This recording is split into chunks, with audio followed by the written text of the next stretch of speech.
just do lots and lots of practice. So I've got the binomial expansion here. It's pretty much the same thing that we had before, where you have the powers decreasing for A, the powers increasing for B, and this time we're not writing them as Pascal's triangle, we're writing them using the binomial coefficients that we've got here. So this one wants us to find the first 4 terms in the expansion of 3x plus 1 to the power of 10, and it wants it in ascending powers of x. So it wants the powers of x to go up. So we're going to start off by finding the coefficients. Well, the first coefficient is always going to be 1, and then because it's to the power of 10, it's going to be a 10. And then this next one is going to be our 10 choose 2. Okay, so it goes 10 choose 0. This is 10 choose 1. This one's going to be 10 choose 2, which I'm going to use my calculator for. 10 choose 2, it's 45. And then my next one is going to be 10 choose 3, which is going to be 120.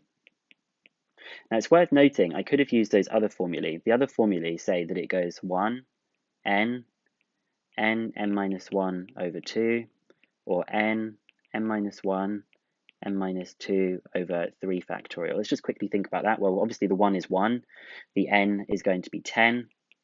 This would be 10 times 9 over 2. Yep, that's 45. And this would be 10 times 9 times 8 divided by 3 times 2. Let's just check that gives 120. So 10 times 9 times 8 divided by 3 divided by 2, and you do get 120. So both of those things that we looked at before, either the choose button on your calculator or these things that I was talking about on this page, all of them are going to work. The advantage of this one is you can use it for all values of n, so it may be useful for getting this into your head earlier on rather than just leaving it until year 2. Anyway, I digress. Let me just erase some of this so we can actually get on with the question. So we want it to be in ascending powers of x. Well, it doesn't really matter which one I do. I'm actually going to do the 3x part first, and I want their powers to go up, and then I'm going to do the 1 part with the powers going down. So 3x to the power of 0, it's going to start off with a 1, then it will be 3x, then it will be 3x squared, and then it will be 3x cubed. So that's the powers of x going up. These are great because it's just going to be 1 to the power of 10, 1 to the power of 9, 1 to the power of 8, 1 to the power of 7, and they're all just going to be 1s. And so we multiply all of these, and we're going to be done pretty quick here.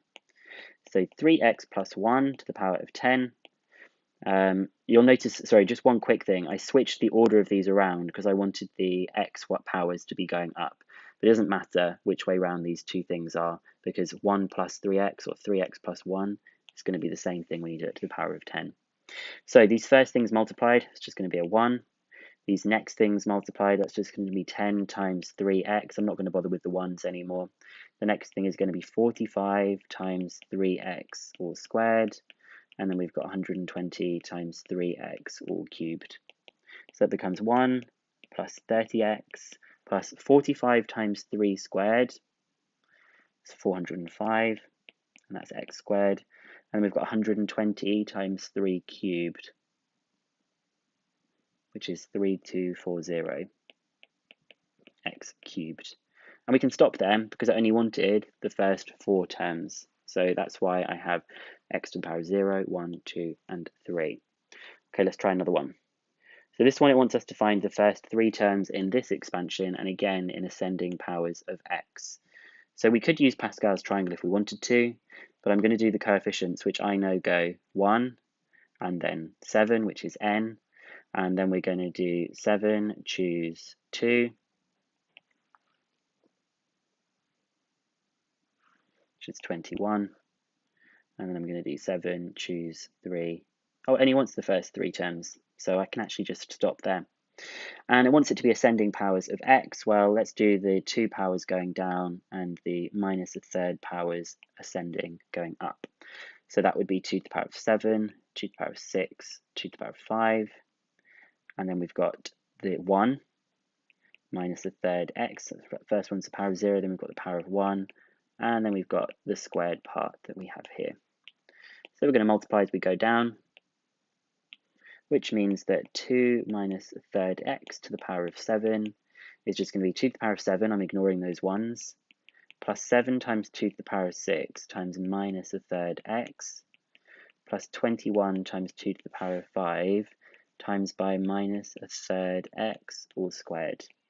So 2 to the power of 7, that is 128.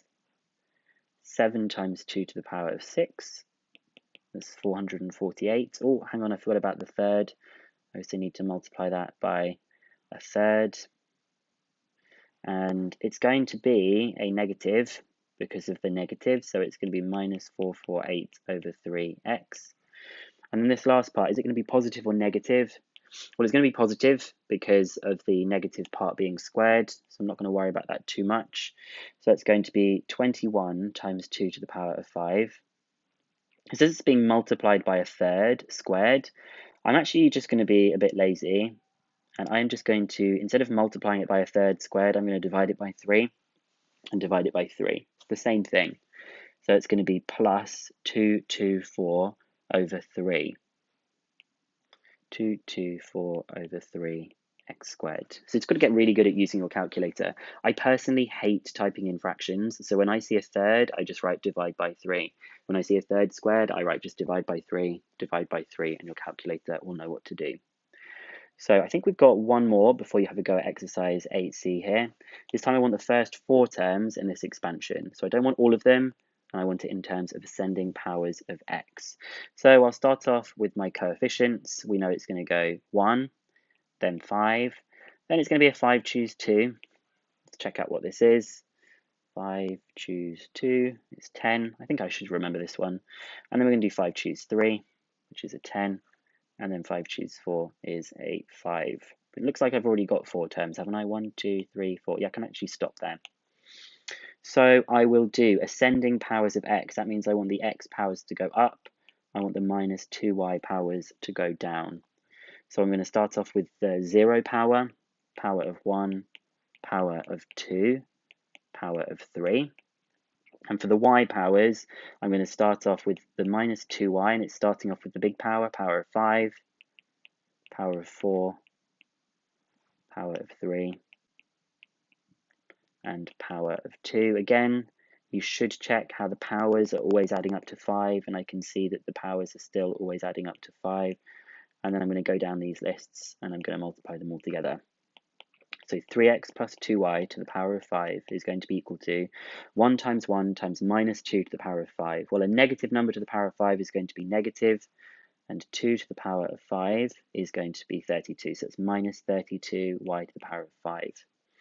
Then I've got 5 times 3x times minus 2y to the power of 4. And then I have 10 times 3x squared times minus 2y cubed. And then I have 10 times 3x cubed. Sometimes I don't write the multiply symbols because you don't need them when you've got brackets. And then we're just going to go through and simplify. So it's minus 32y to the power of 5. So we're just going to concentrate on the numbers to begin with. So that's a 5 times 3, and then I've got a 2 to the power of 4. I'll worry about if it's positive or negative in a second. So that's 240. And it's a negative times a negative, so it's going to be a plus. We've then got an x and a y to the power of 4. So there's the power of x just appearing. Okay, so again, I'm not going to worry about the positive or negativity just yet. I'm going to do a 10, a 3 squared, and a 2 cubed. A 10, a 3 squared, and a 2 cubed. So that's a 720. And now we can decide. It's going to be negative because we've got a negative 2 being cubed. Negative cubed always gives you negative. I'm then going to have an x squared, and I'm going to have a y to the power of 3. So the last one, I've got a 10, a 3 cubed, and a 2 squared. So that's going to be a 10, a 3 cubed, and a 2 squared, and I get 1080. So I have a 1080 x cubed y squared, and I think it's going to be a plus here. And you can see that pattern that we've gone from, let's just make that minus a little bit clearer. We've gone from a pattern of being negative, positive, negative, positive. It's always going to do that flipping if you're getting some negatives. You won't just have one random negative. It's always going to be that alternating pattern.